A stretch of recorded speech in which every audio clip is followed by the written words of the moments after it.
presentation.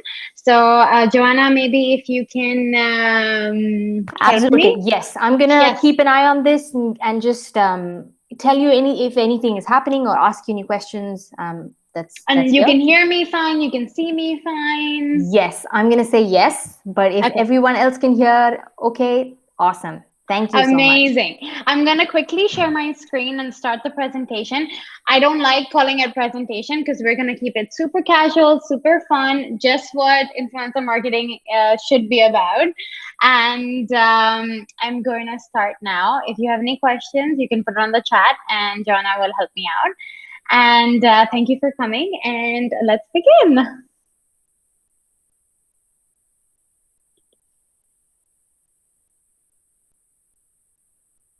Can you guys see my screen? Yes. Perfect. Today we're going to talk about leveraging influencer marketing to both boost growth in 2021. I'm Riya Berry, marketing manager at Instashop. Instashop is like your Talabat, your Zomato, your Deliveroo. We're an e-commerce platform. I started with a lot of other experience, and then I'm currently here, and I started the influencer marketing department. This is in collaboration with Qureos. Thank you for the team for having me here. I'm super excited to present and share whatever I have learned. And to people who are interested in influencer marketing, to people who want to become interested in influencer marketing and see what the hype is all about. First, I just want to know who loves influencers. And I feel like the answer is going to be nobody because everyone is like, oh my God, they're so fake. Oh my God, they're so not genuine. So I actually want to know, do you want to help me out with the chat if anyone is replying? Who actually loves influencers?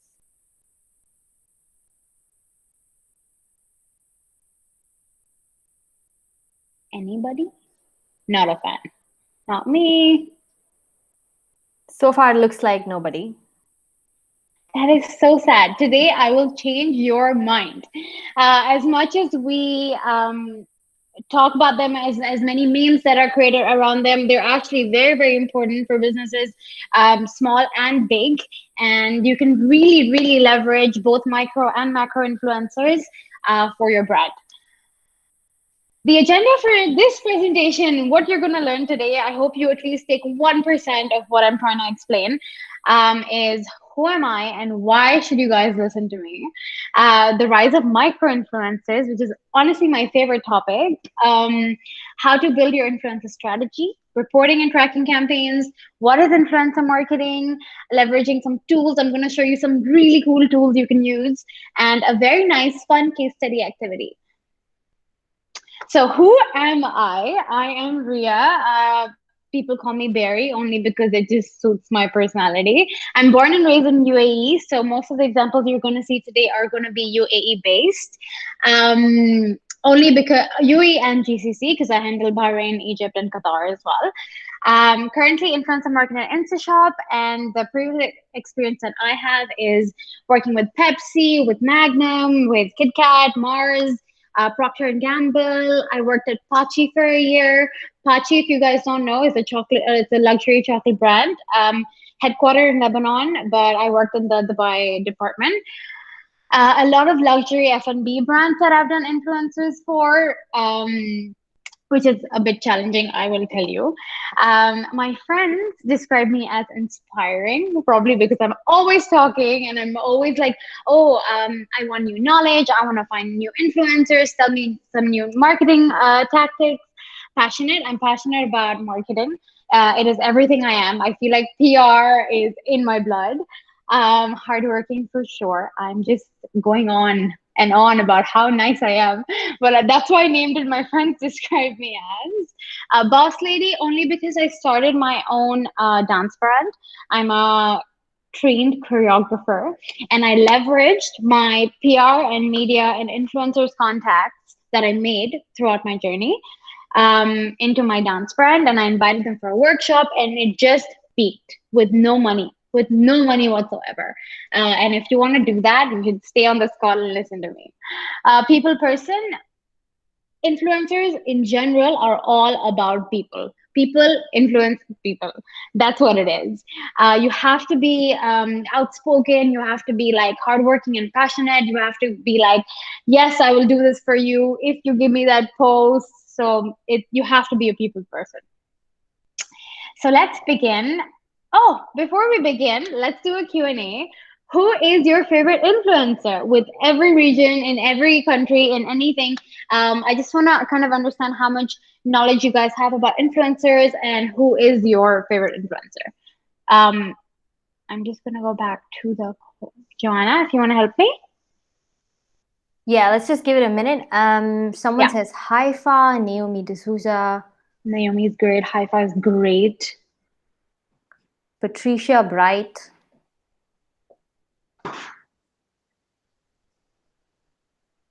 I do follow Sammy Sleeve if you know her. I love Samina. Yes, she is Yes. amazing.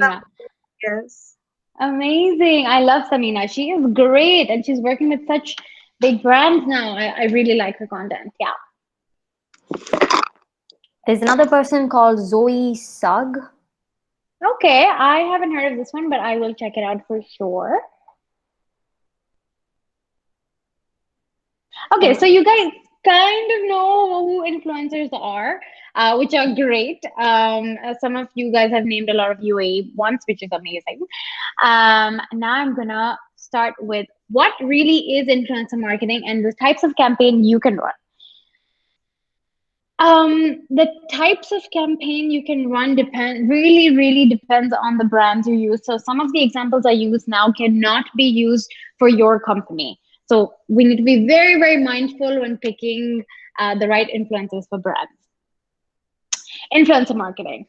It's the concept of using people on social platforms who have a hold on their following and impact their buying and spending patterns. So bloggers, influencers, content creators are used to promote brands in general. I do it for Instashop. I used to do it for Pachi. I do it for Pepsi. And all of them had different influencers, both a mix of micro and macro. Types of campaigns are sponsored content and giveaways, which I'm going to go into details, product and content collaborations, and long-term ambassadors. If you're confused, please don't be. I'm going to elaborate everything in detail. Sponsored content. Sponsored content, without reading the slide, I'm just going to give you a brief, is when you pay an influencer to promote your brand. For example, Masafi, water bottle. If I'm from Masafi, I will use an influencer who is maybe into fitness or skincare or anything about like hydrate yourself. A very nice her posts are more her or his posts are more fitness or outdoor activities. I would pay them, okay, as a paid partnership for Masafi, the water brand, and they will include it as a product placement on their page. This example by Kate is for Nature Box. You can see her holding it. It's a very happy picture. It's not like, oh my God, you should buy this. It's very like, it's kind of there and you can see it. You can see that it's, she likes it and she's happy about it. This is called a sponsored post. It looks like an ad that's supposed to be there. It kind of catches your attention. You're like, okay, now Nature Box is using influencers. You can see her happy. She's eating it. Sponsored content. Another example of sponsored content is Carol. This one in particular really interests me only because she is sitting at her balcony. Like, this is really important for influencers because if you just have someone be like, hey, this is Masafi, this is the water bottle, please drink it, nobody's going to listen to you. So you always have to direct the influencers on what you want the brand to represent. She's sitting in her backyard garden area and she's listening to a book. For me, it means self-care, it means greenery, it means outdoor, it means self-love. Hearing an audible book, like this is like the perfect example for sponsored content. And the way you can identify sponsored content is when you see paid partnership.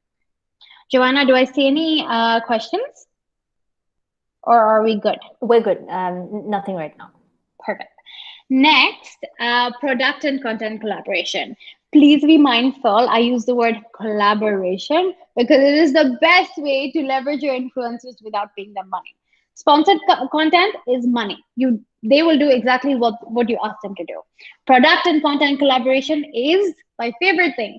PR and gifting hampers. So you take a bunch of products. Suppose you're a perfume brand. You take your perfume oil, your perfume essence, you package in a very nice box that best fits your brand. You send it over and be like, hey, sending you love from my perfume brand. Let me know how it is. We love to collaborate with you. That means you're getting free Instagram stories and free posts without paying for it. Brands love this. Why not use content creators for this, right? It benefits the brand because you're getting free coverage. It benefits the influencers because if you're using upcoming influencers, they would love to work with your brand. It shows their credibility. Why would a brand pick them? So this is amazing. You encourage them to use your products and you get free content creation. So you kind of take these influencers and take their pictures, repost them. You're getting great content for your free feed as well. I took one from Nat, and this to me did not look like a nail polish ad. It is so subtle. It's kind of there, kind of not there. She's literally talking about her nail polish. It's a beauty brand. I think this was super nice because it wasn't like, hey, this is white nail polish, use it. It was just like a fun picture. She seems happy. It seems real. It seems genuine. Perfect example of a product collaboration. Another one is this. Different brands have different aesthetics. So some are fun and colorful and quirky, which I usually go for because that's what Instashop is. But when I was working with Pachi, which is more of a luxury high-end brand, the aesthetics need to be simple. So I will not choose an influencer who is happy and bubbly with kids, etc. I would choose an influencer who is like luxury fashion. She worked with other fashion brands. There's like a maybe a white or marble aesthetic to it. So choosing the right influencer for your brand, this is about your brand image. We're using influencers for your brand image. It is all about brand awareness. This is not giving me any money right now. It is just sending her a hamper of or products of jewelry and taking nice sleek pictures of it, which looks luxury. Like I would think this would be like a Gucci or a Prada shoot. So this is a great example for product. Ali is actually a friend and a fellow content creator in Dubai. He was sent a Dell laptop, and this is what he did. He actually went to the store, took nice pictures. It wasn't paid, otherwise it wasn't sponsored content, so it would have done paid partnership because in UAE and other countries there's a law. If any monetary if there's anything in monetary exchange, you have to put paid partnership. Dell, this is another great example for product collaboration, and it looks cool because he's a guy. Finally, guy influencers surprisingly are hard to find. Brand ambassadors. I will give you a relevant example of Instashop because I started the brand ambassador program for it and I just love it. Brand ambassadors are real people who love the brand and love the products, and you feel like they're the perfect fit for a brand. They're always using your products and services. They're passionate about your brand. And I chose Naomi. Naomi is a food and lifestyle influencer in Dubai. I chose Naomi because she has a family here. She has a mother, great for Mother's Day content. She has a pet, which is great for pet care and pet possum week and all the fun creative stuff you can do with pets because people love pets. And she has a husband. Great. This is great content like all over. She's the perfect person for a lot of brands. For example, a dentist would make a credible brand for a mouthwash or toothpaste. Like if your dentist tells you, please buy Colgate, you will most definitely buy Colgate.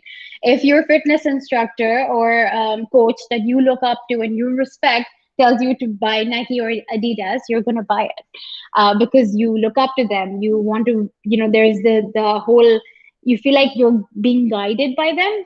Same way with social media influencers. Brand ambassadors are also paid. They're another form of paid ambassadorships. I know there's a lot of small brands do brand ambassadors for only products, but those don't last so long. What I'm trying to say is if I'm a clothing brand and I'm choosing 10 brand ambassadors for my brand, this is not a long-term partnership because there's no payment there. It's like, hey, take my clothes, do a post, and we're done. This seems more like a product collaboration. Brand ambassadors are paid monthly by the brand. They're exclusive to you. They should not be using any of your competitors. So if you work at if she's a brand ambassador of Coke, you she obviously cannot drink or promote Pepsi products. They love the brand. They should love the brand so much that if something of their goes viral, or if their stories, if any way they can accommodate your brand in their stories, they're the perfect brand ambassador. They should always talk about you. They should always promote you. This word of mouth from brand ambassadors help a lot. Another fun brand ambassador for Ford is pets. I'm not sure if you guys have your Instagram right now, but there is a pet account and they use a pet as an influencer or brand ambassador for Ford, which I think is so different. It's out of the box. You kind of don't expect it, but it's there. I think it's fun and quirky, and it definitely caught my eye. And the fact that there is a pet who is a brand ambassador for such a big company, you a pet, so you can imagine what people will do for you. People who love your brand, people who respect your brand and want to work with you, they will do wonders. So brand ambassadors for me are such a must. Like, you just kind of know that there are these 5 6 content creators out there who are completely loving and promoting your brand every single day. So those are the type of campaigns you can do. I've kind of done just an overview because I will not be able to finish if I get into details. But do you guys have any questions, or can I move on?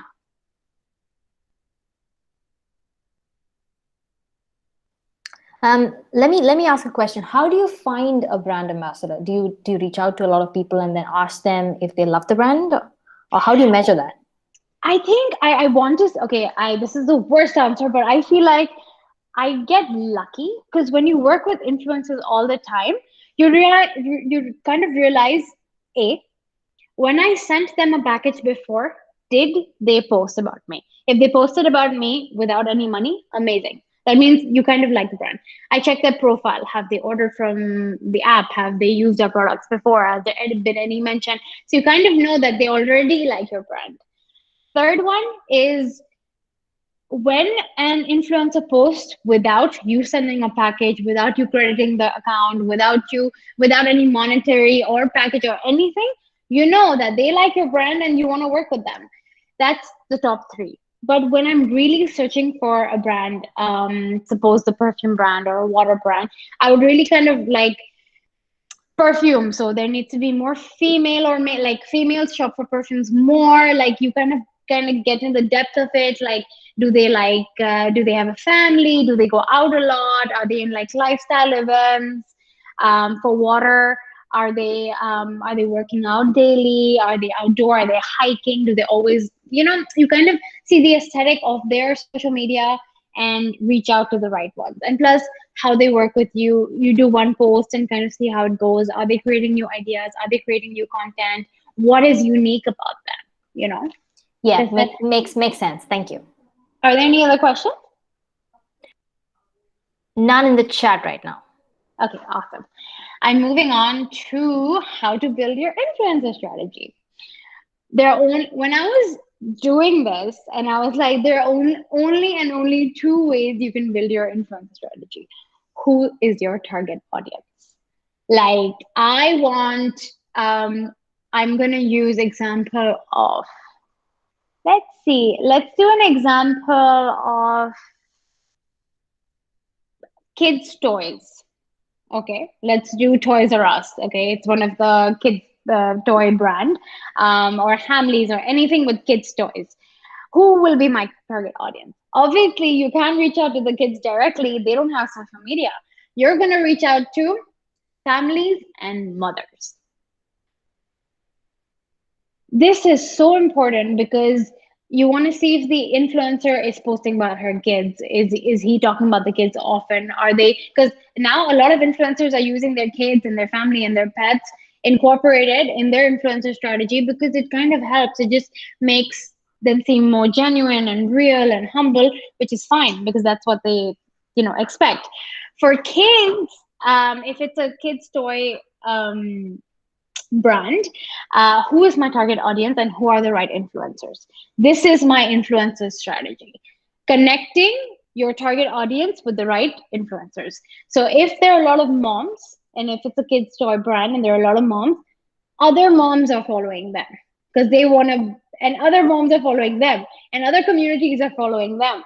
So it's just about their target audience. And you can kind of see when you go to the influencer's profile and you see the comments, you see the likes, you see the engagement, and you see what type of people are on the page. Are they just leaving hearts and check marks, or are they asking real questions? And that, which we will come to a later stage, you will realize that many influencers comment on other influencers just for engagement. But and you can see that, you can completely tell. If all influencers are commenting on other influencers, it's not genuine. We want real users. We want a real target audience. So tracking that is super important. So this is your best influencer strategy. Any question? I'm thinking not. No, all good. Perfect. I have a question for you guys. Who do you think is the highest paid influencer worldwide? Worldwide. I'm going to give you a hint. It's a celebrity. Do not Google it. Please do not Google it. I will know if you Google it. There are a couple of answers coming in. The Rock, Okay. I will. Kylie. Kim Kardashian. Okay. What was that, Stuti? Sorry, do you want to say that once more? Kylie Jenner. Kylie Jenner, I thought it was Kylie Jenner as well. Ronaldo. Are you guys waiting for me to say the right answer? Because none of the above is correct. Come on. How many people are we? I want all answers. That's all the answers that have come in right now. Maybe the rest of them are finding out the answer. They are Googling. You're not allowed to cheat. Okay, I'm going to reveal the highest paid influencer is actually, and not surprisingly, Selena Gomez. It is Wow. Selena Gomez. Who would have not expected this answer? I would have not expected this. Honestly, in some way or the other, my like younger self kind of relates to her because she's always going on like positivity and be good to yourself and love yourself, regardless of whether she's a singer, actor, etc. Just her vibe and her aura, I think a lot of the audience can relate to. The second highest paid influencer is Beyonce. She is this bold, fierce woman who is just great and so inspiring. And I completely understand why they're highest paid influencers. Moving on, leveraging tools and reaching out to the right influencers. If you guys have your laptops with you or phone or any kind of other electronic device, I actually want to go ahead and kind of talk to you about how like you guys are going to be like, Riya, you're telling us all of these things, but how am I actually finding the right influencers? And this can't be generic. You really need to know what you're doing. So I'm going to show you one tool I use and I swear by. It's called Pitchbox. I'm trying to perfect. Here you go. Can you see my screen? Yes, we can. Perfect. Pitchbox is influencer outreach and content marketing platform. What it does for me, you can book a demo. It is paid, but it is totally worth the money. What it does for me is I just put in the campaigns I have going on, whether it's a pet campaign, a Mother's Day campaign, a Valentine's Day campaign, anything that I'm working on with my brand. It helps me put in the right influencers, check the engagement rates, check how they're doing, It helps me find bloggers. It helps me find publishers. It helps me find PR contacts. Anything I need, Pitchbox is the best. You can reach out to the influencers directly from Pitchbox as well, and it shows you. It kind of helps you analyze like, have they posted, have they not, did it perform well, why do you think this intro campaign worked better or not. So this data driven platform really helps me. It has helped me in several campaigns, and Eid is around the corner, so I'm gonna use it as well. It also helps me make reports, which brands usually ask for. It's like, okay, hey, I'm influencer marketing head. I use these influencers. I used 100 million dirhams for you. Where's your report? I swear by Pitchbox. You guys have to check it out. There's another platform called Clear. I totally believe in it as well. Another thing that really helps me, and it's free, is calculating engagement rate. Now, what is engagement rate? I am an influencer with 1 million followers. Okay. And I'm like, okay, perfect. I found the perfect influencer, macro influencer. Love him or her. But when I'm going through their feed and their comments, it's like 3 comments and 10 likes, 7 comments and 18 likes. What is going on? Because you have 1 million followers. There is no way you have such less engagement, which is very important. So when you're working with influencers, you always ask for their media kit. You see their demographics, you analyze their age, their gender, the people they're reaching to. This is super important. What I'm gonna do is quickly show you. I will put my name because I'm not an influencer, but let's analyze. Riya, so quick question. So Vinisha Yeah. has a question. Does Yeah. Pitchbox work for the Indian market? That's a very good question.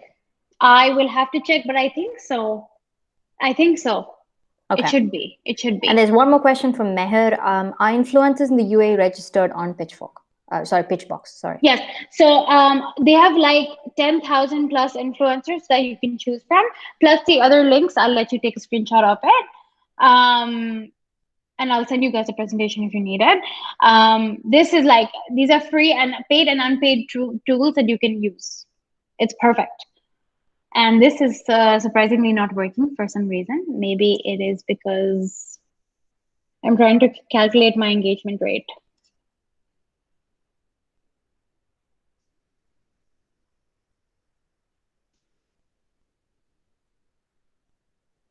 So ideally, how much are we looking for here? So because I have around 5,000 followers, my engagement rate is higher, around 7-8%, which is fine because I have fewer followers. But someone who has 200,000 followers can have 2 to 3% engagement rate, which is amazing. Anything below 2 is, it's not happening. And you can kind of see, like, I manually like to do my, okay, this is not working, which is fine. I manually like to do my engagement because I like to see, like, okay, this post of hers got 1,000 views and 50 comments, but this post got 300, because you can see, like, have they bought you can kind of tell by the aesthetic of their feed and their comments and their likes to see whether they're genuine or not genuine, which type of accounts are they following, which type of accounts are following them. So 2 to above 3% is good engagement rate, I would say that. So use your influencers wisely. This is so important. Right, one more question. So Rachel has a question. What is your opinion on Social Blade? I will tell you my opinion now. Okay, what I think is, Rachel, that a lot of different companies use different tracking tools.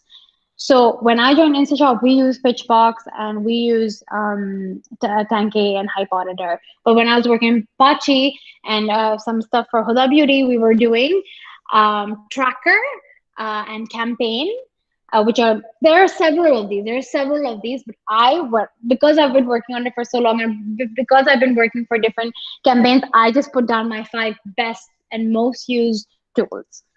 I think there are new tools and new analytic tools that are coming up in the market, and I think it's best to stay updated.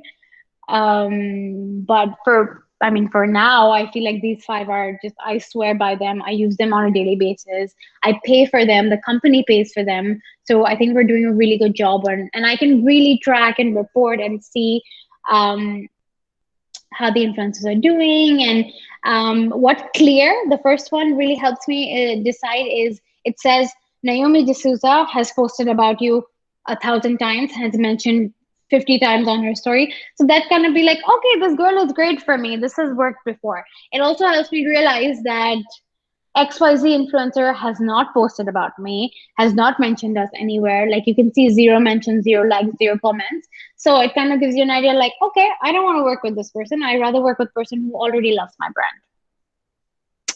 brand. You can screenshot this or note this down if you need it, and I'm always here for questions.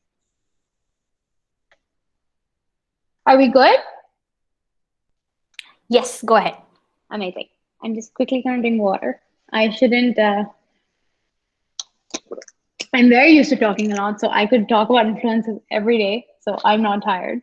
The rise of micro influencers. I love micro influencers. They are the best content creators, I can tell you. I think this is because I've had so many experiences with bigger influencers, celebrity influencers, when we do beauty campaigns. So I feel like micro influencers are the best. They're easygoing, they're easy to work with, they're always posting about you. And I'll tell you why. Wait, before I move on, who here likes micro influencers or knows what micro influencers are? Micro influencers are those influencers who have less than 10K followers. Who? And Can I know your name? Stuti, Hi, Stiti. How are you? I'm good. How Do are you like? you? I'm good. As you can see, I'm very good. Do you like micro influencers? Yes, I mean, they have more engaging followers and more genuine followers, as I've seen. And they have their own small community, and I've seen their campaigns, and they are more like engaging with their followers as well. Are you studying or are you working? I actually used to be a blogger and an influencer. Wow! Yes. Welcome, welcome Yeah, to micro influencers. That is so nice to hear. yes. So I do Okay, have a good idea for like 2 3 years. So yes. amazing. Why did you stop? Just for now, I think I'm going to continue. You have to. After this conversation, you hit me up and I will tell you why you need to be an influencer and why brands Thank would you love so much. working with you. No problem.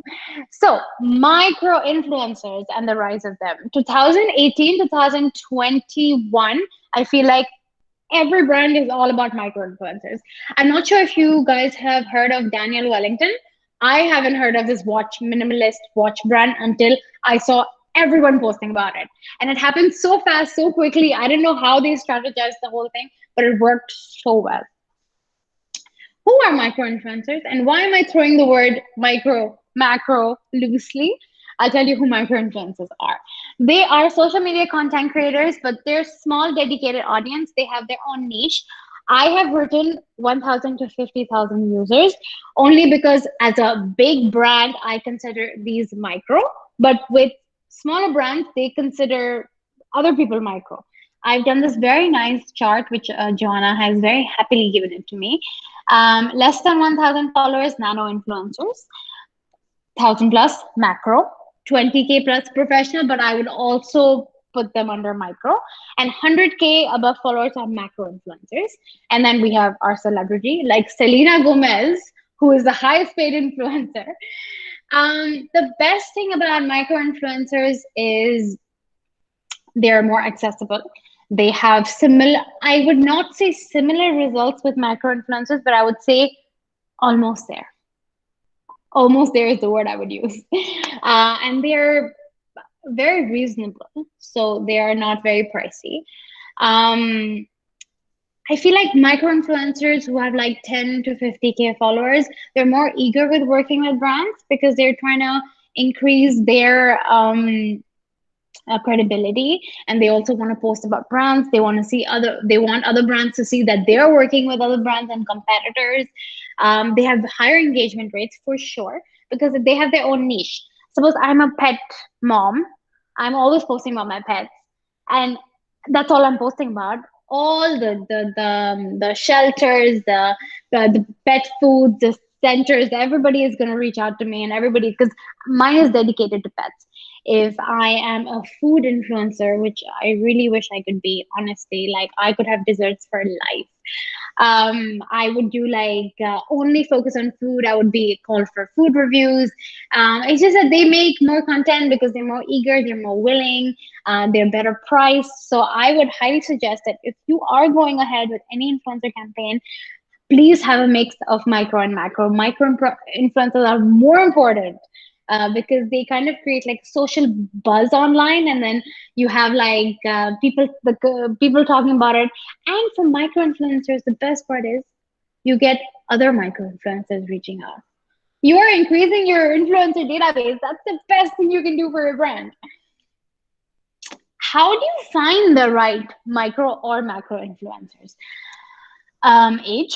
If I am a mother, most probably other mothers are following me. If I am a teenage fashionista, most probably people who want to look like me or be me are following me. So teens till 30s. Location. If you are a Dubai-based application or you're a Dubai-based company and you're looking at an influencer in London, it doesn't make sense. If you're an India-based company and you're looking for someone in and you're looking at someone in Saudi Arabia or the United States, it doesn't make sense. Why would you do that? Because their followers will be like, "Oh, that's a great product, but I can't find you anywhere." Gender, this is a tricky one because I think right now gender is pretty open and everyone is. I would put that as least important, only because if you are lingerie or a makeup brand, you would prefer females, but still. If you are a men's suit brand or a watch brand, you would prefer men. So you kind of have to see what the brand needs. Interests and hobbies. Do they like dancing? Do they like eating? Do they have a family? Do they like going out? Do they like staying in? You kind of have to see the right influencer for your brand. I have given you examples of Dina Booty. Dina Booty, if you look her up, she is a mother with two kids, a family. She's always raving about like the next best thing to do and the best thing for your kids. And it just seems so genuine. She's just always laughing and always smiling with the kids. So you just kind of like relate to her in a way, especially if you're older. Anna Khan is actually a brand ambassador of Instashop. She has less than 50K followers and she's a brand ambassador. That means she's paid monthly by a brand to create content. Why? Why didn't we go? Why didn't I go for someone with 2 million or 3 million followers? Her audience is perfect for us. She does skincare, she does beauty, she does makeup, she does fitness. It's kind of like and she has a husband. You kind of leverage on all these things and be like, okay, this seems genuine. She doesn't seem too fake. She doesn't seem too bratty. She just feels like she would, and she creates great content and unique content and different content, which creates a buzz. So when you keep seeing influencer trends and see what becomes viral, you tend to reach out to them. I put a lovely tiramisu, I think it's tiramisu dessert over here. So everybody feels hungry. No, I'm kidding. Takaro is another influencer, food-based niche, micro-influencer. Love him, love his work. He's always called out for food reviews, and the passion and the dedication he does to make his feed look appetizing, and it makes me hungry. So I'm assuming that it makes his followers hungry, which I will leverage as a food brand. Any questions?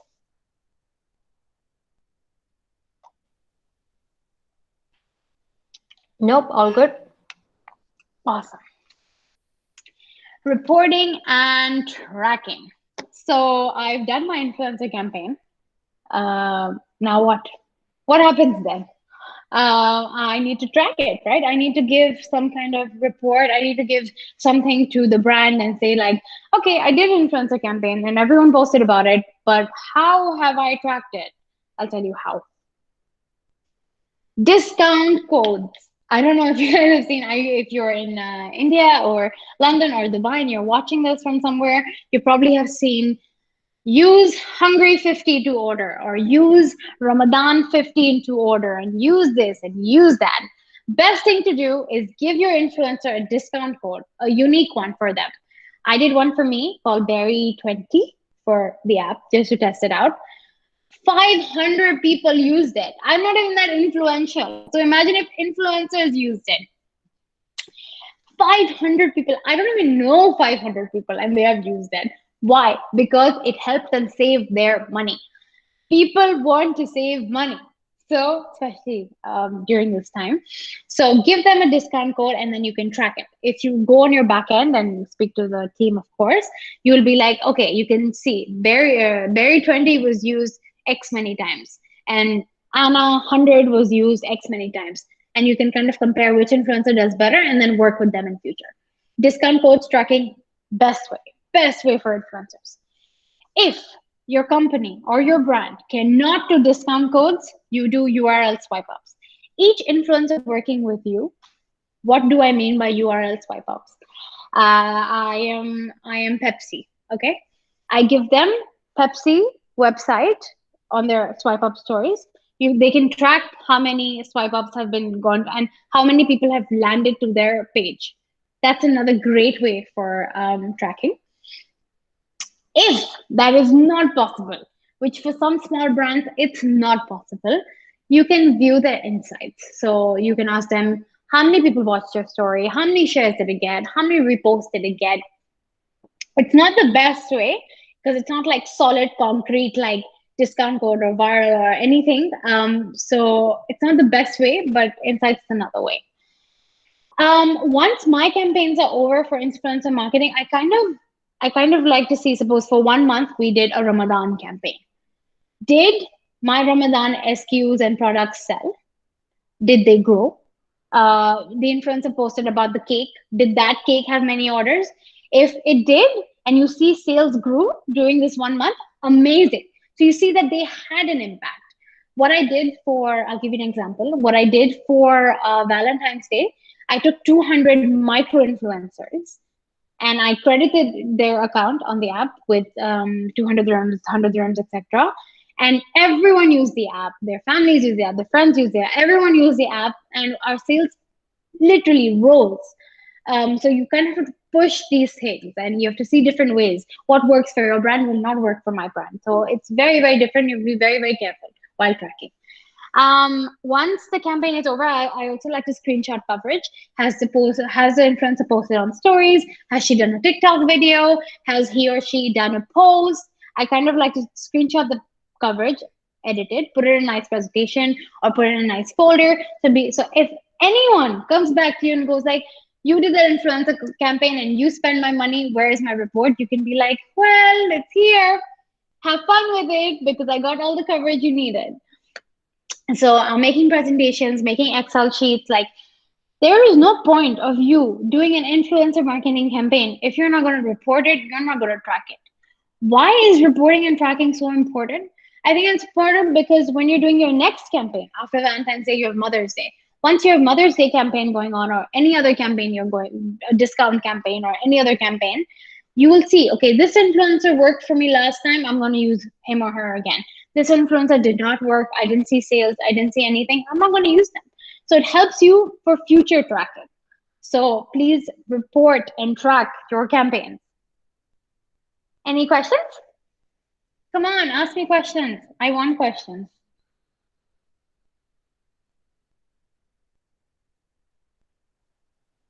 No, there's no questions right now. Because they are bored. They don't care about tracking and reporting. You think they care about tracking and reporting? No, they care about fun stuff. Come on, guys. I have faith in you.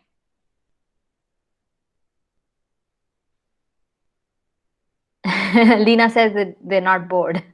Okay, good. Lena, you are my new best friend. So because maybe Lena's not bored and other people are, let's do a case study. Joanna, should we do breakout rooms or should we do this individually? Let's just do it together because we are running out of time. I felt like I was gonna finish in half an hour. Okay, let's do it. So Let's do maybe it you can together. just post the question and we can just do like a brainstorm together. Perfect. So just to wake everyone up, and so you guys actually talk to me and just take even 1% of what I'm saying. Let's do a case study. I've put a brand that I feel like everyone knows, and I've asked you a question. So you could let's not divide into groups. Let's do it together. One influencer best suited for a KitKat campaign. What type of activity would you do? Would you do a hamper? Would you do? Would you pay them? Would you want to make them your brand ambassador in any region or any part of the country that you're hearing this presentation from? Tell me an influencer from there, or tell me an influencer you love that you feel would be the best fit for KitKat. KitKat is a chocolate brand. Everyone eats chocolate, hopefully. Why are they important, and why do you think this is successful? Let's do this together. I mean, without me, of course. Should we do it together, Joanna? Yeah, so let's do it step by step. So give us some influencer ideas who might be really good for a campaign for KitKat. I want them to do it. Yeah. Yeah. I've got one answer, maybe a kid, like a child. Okay. Can I? Okay. Yeah. How will you? So you want a kid influencer or you want a mother influencer? Right. So yeah, it should probably be a mom, right? It should be a mom only Who because can kind of use that kid. exactly. Yeah, that makes Because sense. who's buying groceries for the house? The mother. You That's true. influence the mother, the food is coming to the house. Jumana Khan and Ajmal Khan as a couple. KitKat, I think they would make great content. Who said that? That's Muskan.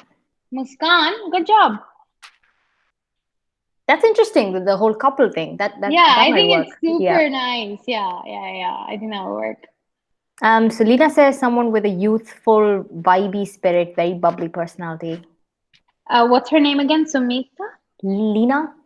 Lena said it.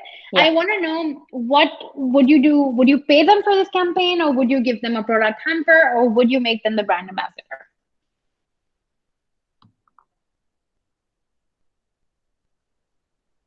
Any ideas, guys? I think personally I would go with a brand ambassador, just someone who really loves KitKat without having to, kind of push them to do this.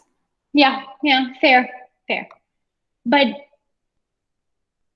So do you know Vinisha any? says someone with a quirky personality like a drag queen or a transgender. Muskan says we can have the couple as brand ambassadors so people connect with them. Yeah, So this is yeah, the yeah. Bollywood couple. Yeah, I love that. Only because brand ambassadors work so well because they're always talking about your brand. They always try to fit KitKat in any other way. What I also wanted to hear kind of is product hampers. I don't think we give them enough credit, but they really, really work because once you can say, "Hey, I love KitKat," but once you kind of have the product and have a wide variety of their collection in your hand and you're doing stories, it makes you want to crave it. Especially with a chocolate brand, you want to see it, you want to crave it, and it's so funny when you're driving or you're walking and you see other people like having Cheetos or having Pepsi or having KitKat or having a healthy snack. I don't know why I'm focusing on unhealthy snacks. You kind of like, okay, she was having watermelon. I'm kind of craving it too. So I think seeing things, people like really believe things that they can see. Any other answers? No, that's it right now. Brilliant. Yep. I'm just gonna move ahead. Mhm. Q&A. I hope you guys ask me next nice questions. Let's do a fun Q&A round. I can maybe take one or two questions, and we can call it a day.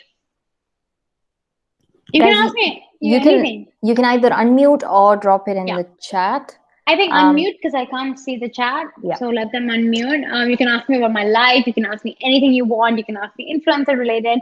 Maybe one thing you took away from this, why you loved it, why you didn't like it, feedback, anything. So there was What one. made you what made you get into influencer marketing? What was the most interesting thing to you? Who am I speaking to? Sorry. Stuti.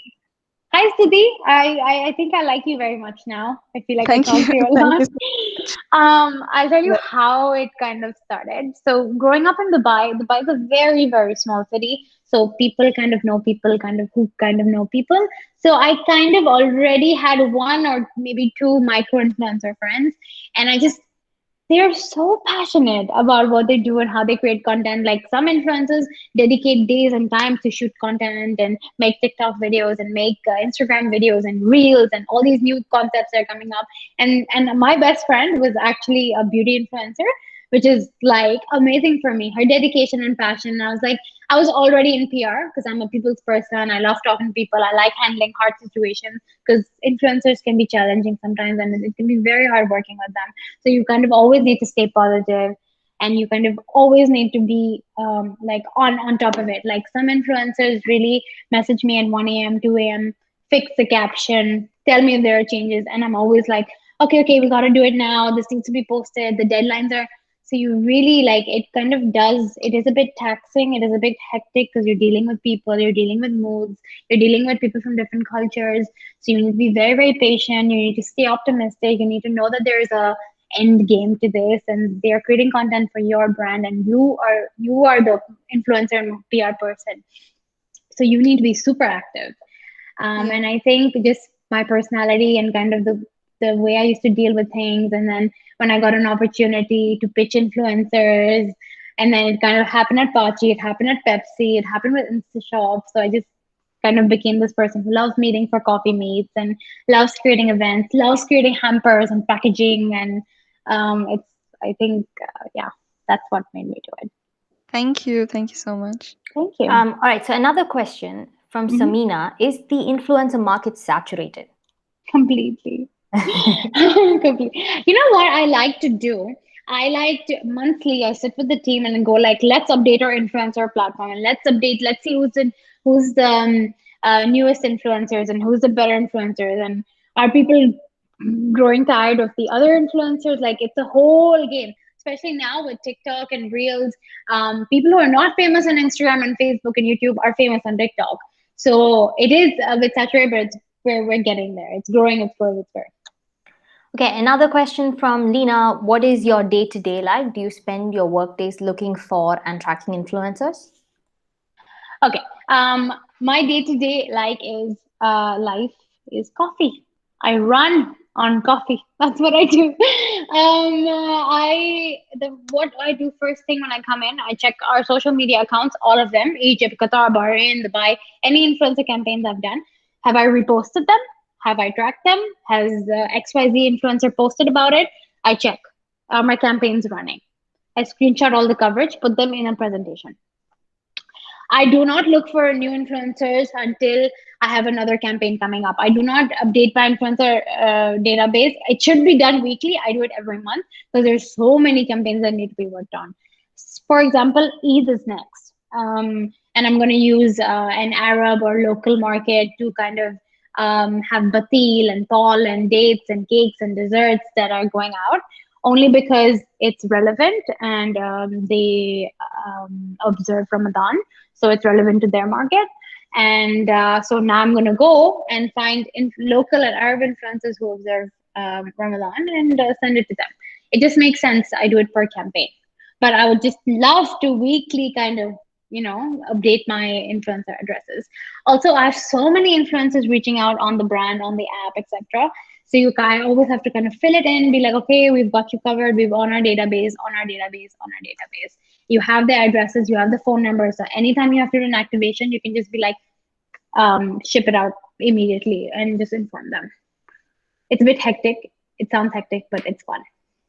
Okay, so Vinisha asks, it sounds like a very like non-stop job. How do you make time for other things?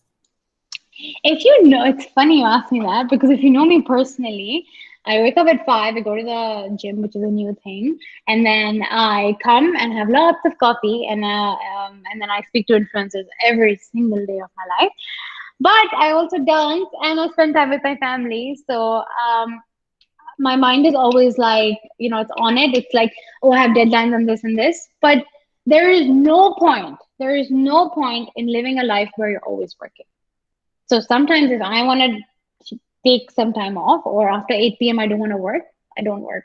It is so important to take that time for yourself and disconnect, even if it's for a few hours, to sleep well, to eat well, to spend time with your partner, to spend time with your family, to spend time with your pet. I don't think anyone should overwork, and this culture is only here in GCC, but in in America and London and stuff, you need to have like a balance. With influencers, it gets tricky, but you just kind of need to know where the boundary is, because at the end of the day, it's about you and your self care and your self love. And if you are burnt out, you're not going to be able to work. So it should never come to a point where you're burnt out, because then you'll hate your job and you'll hate working with influencers, which should never happen. So please take time to yourself. And if you don't, then you can message me. Okay, thank you for the answer. Guys, last questions. If anyone has, maybe we can do one or two more. Let me kind of ask a question for the whole group. If anyone is now thinking about, starting a career in influencer marketing, what would be some advice that you can give them? I think you should stay open. I think that would be my advice, only because every influencer you reach out to is not going to reply to you. And every influencer you want to work with is going to be super pricey. So there are a lot of challenges that come with influencer marketing, because at the end of the day, influencers are people, and people are challenging. Just like your boss or your mother or anybody else, influencers are people. So they're going to have their standpoints, you're going to have your stand. So stay open, always look for new things and what's the new viral thing, and kind of jump on that bandwagon. If you see that AirPods is becoming successful, speak about AirPods. If you feel like vegan food is becoming popular, speak about vegan food. You'll become famous in one day, I promise you. Right. Okay. So we're going to do the last 2-3 questions. All right. Nikhil asks, how can a beginner kind of make a successful path for themselves with the idea of influencer marketing? Like, how do they get started? Does Nikhil want to be an influencer, or does he want to influencer marketing? As in the person handling the influencers. Yeah. What I would do is reach out to. I would do lots of research. Suppose I'm in India, I will check top 20 content creators, kind of build a network with them, go for the networking events, kind of research influencer marketing, what brands need influencer marketing tools. There's so much to it. There's so much you can learn online. Google is your best friend. You can go ahead and find out people, connect with people, network, meet, speak to PR people, speak to editors, journalists, news people. They know everything about everybody. So kind of network, build your own database, because at the end of the day, when you go in for that interview, with that brand and you say, I want to be an influencer marketer, this is my media contact, this is my database, this is the value I will add to your business. I already know them. I already have their contacts. So reach out to them, be friendly, be kind, make your own database, see what you're interested in. Are you interested in food influencer? Are you interested in the whole overall thing? Which brands need influencer marketing? What can you shake up for a brand? What can you come up with new content creation ideas? So it's a lot of research, a lot of spending time with yourself and finding out exactly what you want and who you want to network with. Awesome. That's a really good answer. So Lena asks, are influencers made aware of their campaign success? And do you give them opportunities to then rework their posts if they're not successful, or do you drop them immediately? That's a very good question. I heard a message. I feel like I heard a message. Yeah. So Rachel is next. Okay. Lena, what I like to do personally is kind of, so if Naomi and Anna, who are our brand ambassadors, I talk to them every single day. Hey, what's up? What are you doing? What's new? What's trending, etc. So when I tell XYZ influencer that this campaign did not do well, I didn't see any growth, your coupon didn't work, nothing happened, either you didn't push it hard enough, either you didn't like the campaign. For these things, transparency and honesty is very important. I completely give feedback if there is a bad campaign going on. I don't drop them, because at the end of the day, they're brand ambassadors. But if these are one-off influencers, like I'm just giving a product collaboration to, or giving them a hamper, they didn't post stories, I'm not going to take that personally. There's no money involved. Where there is money involved and you have a bad campaign, that is a problem. That means you, as a marketer, you were not clear enough on the deliverables. You were not clear enough on deadlines. So being clear with brand ambassadors and sponsored content is very important. You cannot have a bad campaign with that. With hampers and gifting and PR gifts where you kind of leverage on the products and not money, you'll be like, fine, you can overlook it because they don't owe you anything. It's just you giving them the products. I hope that clears your answer. Yes. Final question, last question. Rachel asks, what has been your best influencer experience so far? Oh my god. I didn't expect this question, so I'm gonna think about it. I just need a minute. There's so many. Okay, there's so many. I've done so many. Okay, I'm gonna give you a personal example. I have a lot of brand examples in my mind, but I think the one I most relate to is when I started my Riya Berry choreography brand. I woke up one day, I saw other dance content creators creating content. I'm like, I'm a dancer, I'm a choreographer, I'm trained. Why am I not getting off the bed and dancing and creating content and showing people my talent? So I started my dance company. And what I did is I personalized and created a fitness kit. Like I did baskets. I did my choreography shirts with their name on it. I did a towel with their name on them. I did a water bottle, like a dance kit, and I did a handwritten note, and I tied it myself, and I did everything myself. It was just so satisfying when I sent all the PR packages out, and people were inspired. It was unique because it had lights in them. It was so personal. It was so personal. There was a handwritten note, why I started my dance brand, why this is important to me, why you should support me. I think I used the emotional aspect of it, and I used it, and I got weddings, I got choreographies, I got recognition. I went on radio. I was featured in newspapers. Why? Because I knew influencers. It changed my life and it made me money. So why not?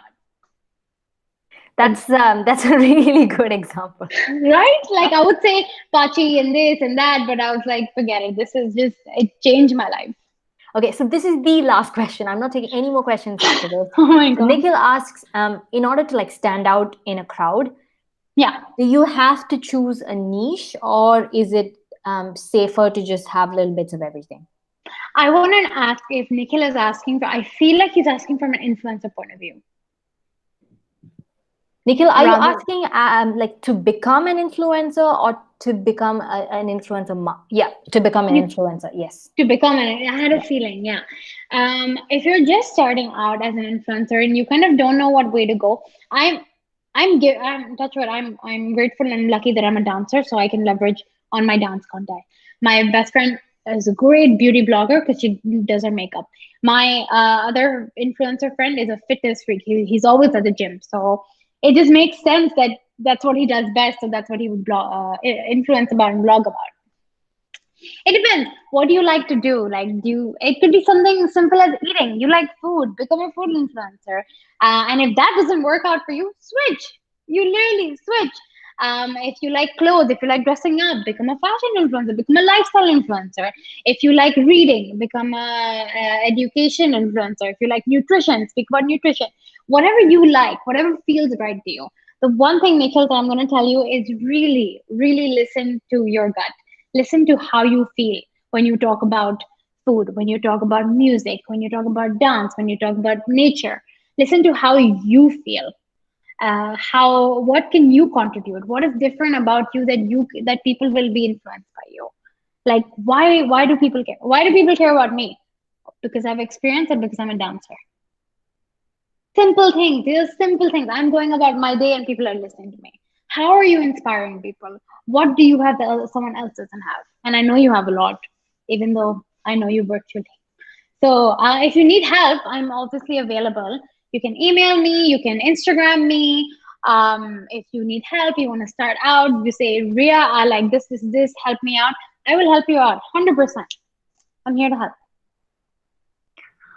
Awesome. Okay, so sorry about running a little late, guys. Thank you, Ria, so much for taking us through this entire session, for spending your time with us, and for answering all of our questions. We really appreciate it. And like just from Curious and the entire apprentice community, I'm really thankful to you. So thank you. Thank you, guys. If Thank you want to say you. bye, you can unmute. Thank you, Stiti, and Nikhil, and Rachel, and Lena. Awesome, you've learned a couple of names. I love them. I love people who talk to me. And if you need to reach out, my email, my Instagram. Thank you, Samina, for tuning in. And I'm here to help. And thank you, Joanna, and the Curious team for having me here. It was a pleasure, and I felt like this would take half an hour, but it took 1 hour. That means like I really got into it. I loved every second of it. I love the questions. I